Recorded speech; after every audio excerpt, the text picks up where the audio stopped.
when lies have become edified in a society, you'll find a situation where a man like Gumi, who should ordinarily be considered respectable, even though he's not. If you want to get to know him, the more you know of the man, the more you read of him, the more you listen to him, the quicker you'll find that he's deserving of no respect.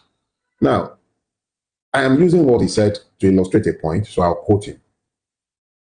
He says, yes, I know they have killed, and it is wrong to kill anybody innocent. Yes, he knows that they have killed. And then he qualified it. And it is wrong to kill anybody innocent. Who determines the innocence of the killed? He went further to explain how logical it is that peace be found with these murderous terrorists, whilst no peace may be found with the separatist agitators. Like I said, IPOB was only the type that he elected to use. I will put all separatist agitators in the same basket, because separatist agitation must not, may not, and should never be equated with the madness of Islamic terrorism and Fulani militancy. So in recent days, as Nigeria had to deal with the reality of the Trumpian mirror, I found another English word. Trump held up a mirror for Nigeria. And since he held up this mirror to our country, I have seen a vain attempt at applying makeup to the image in the mirror. Now, that is a very funny metaphor. An image is in the mirror.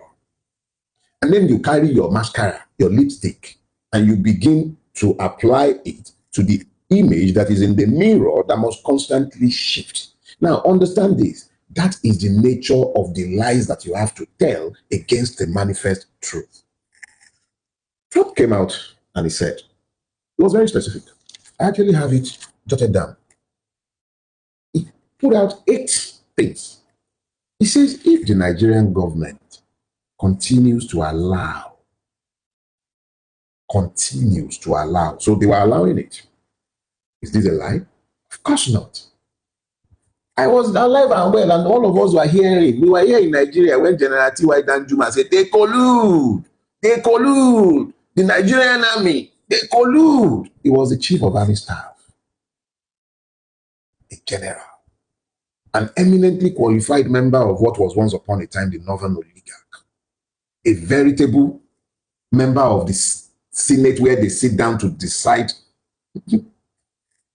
what became of this sorry country. He came out in the public, said, you collude. The army of the Nigerian state, it colludes. If you wait for them to protect you, you will die one by one. That was in Dele Farotimi. That was T.Y. Danjuma. If he doesn't know what he's talking about, he does. He has access to intelligence beyond my imagination. He's been a player. He's not just a player. He's a game maker. He says the army colludes. That is an institution he once led. So what has Trump said? That people are cackling like beheaded chicken up and down the place. The Nigerian government allows it. So that's the first thing that Trump said. The USA will immediately stop all aids and assistance. Think about it. How do I pay a drummer? And the drummer will be playing a beat different from the one that I want to hear. He who pays the piper dictates the tune. Since our rulers have assured that Nigeria remains a pagan nation in spite of its riches, why would they not be told that the hates will be stopped? How does that become the problem of the victims? The hates never did anything for us, but as Trump lied, has he not been giving hates? Has the Americans not been giving hates to us? We made ourselves beggars. And since when do beggars begin to have the mouth to complain about what those who gives it and in what denomination, or even when they give or do not give? And then he went on to talk about our now disgraced country. Question is this: does it require Trump to point out the obvious to us? What does it take for a country to become disgraced? A country that cannot conduct elections? The very first function of a state is the protection of the lives and properties of the citizens. How well has the Nigerian state protected the lives and properties of the Nigerian citizens? How well? This is a state that has failed woefully. And don't forget, deliberately because it allows it. It allows it. Don't talk about coming gun blazing. He didn't say it was going to come gun blazing for me and you. He said it was going to come gun blazing for the terrorists. If we have a situation where our government has become so manifestly useless and irresponsible that it allows it, and then do you quibble with the person who is threatening to come and do what you have failed to do as your duty? Yeah, you don't want any guns blazing in our country. It's not you. This is not a problem that can be resolved with American gun blazing in our street. But surely we can do with a few help by America in killing off those who have been killing us. So please, these lies about anyway. Question is this: he spoke about Islamic terrorists killing Nigerians, and then the firestorm began, and it is because of the edification of lies in our society. Gumi was quoted as saying very clearly, and I then went online to listen to the video. I watched the video myself. And what Gumi said was very interesting. He was seeking to make a distinction between members of separatist organizations like IPOB, he mentioned IPOB specifically, and the terrorists who are killing Nigerians indiscriminately across the length and breadth of Nigeria. Answering Gumi is not my preoccupation, but I am using Gumi to illustrate a point that must be made. When lies have become edified in a society, you'll find a situation where a man like Gumi, who should ordinarily be considered respectable, even though he is not. Once you get to know him, the more you know of the man, the more you read of him, the more you listen to him, the quicker you will find that he's deserving of no respect. Now, I am using what he said to illustrate a point, so I'll quote him. He says, yes, I know they have killed,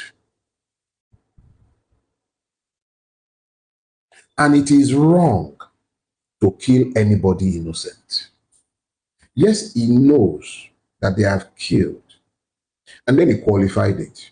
And it is wrong to kill anybody innocent.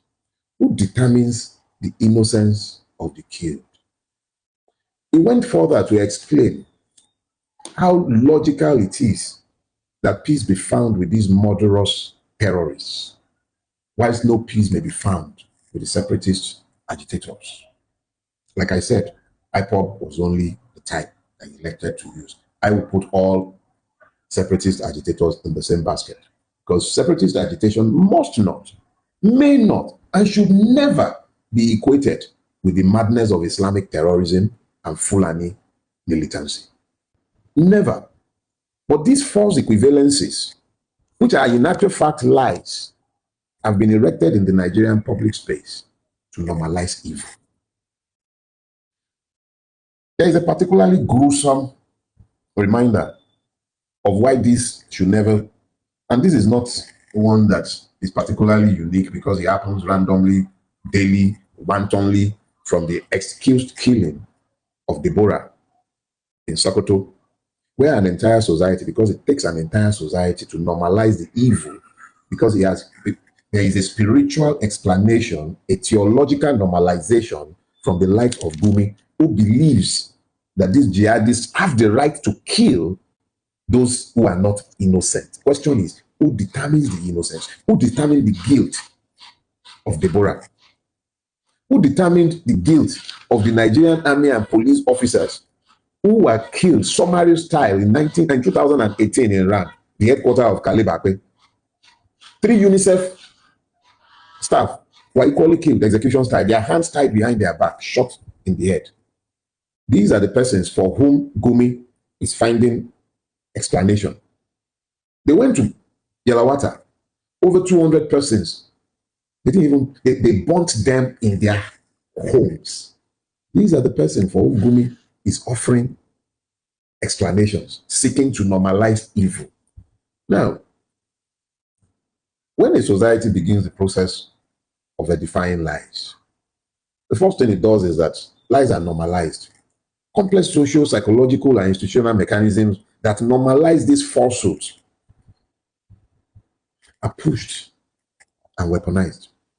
Lies will be told to you by trusted persons. Persons you expect to say the truth will come out and tell you, oh, there's no genocide in Nigeria.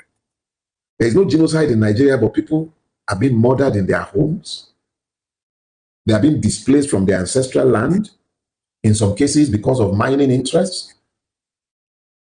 In the plateau, there are documented cases of communities that have been wiped out and then resettled. And you say that's not genocide? Then what is?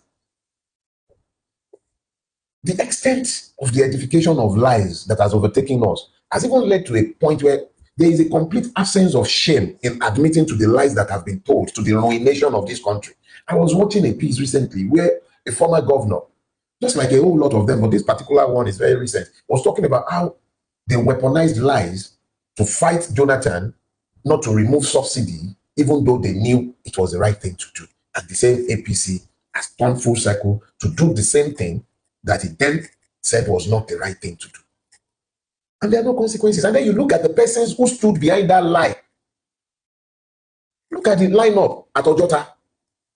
Look at the lineup at all the places where the totality of Nigerian civil organizations killed behind a lie. And that is why today the NLC cannot call a strike.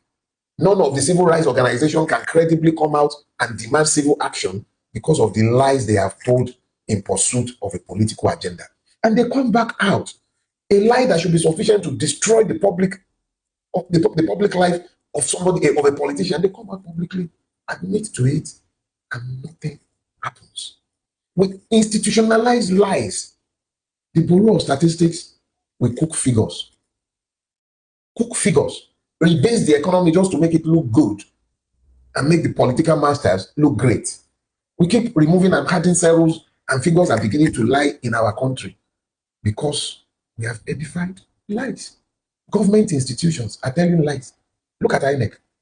Brazen lies in pursuit of the political purposes of men.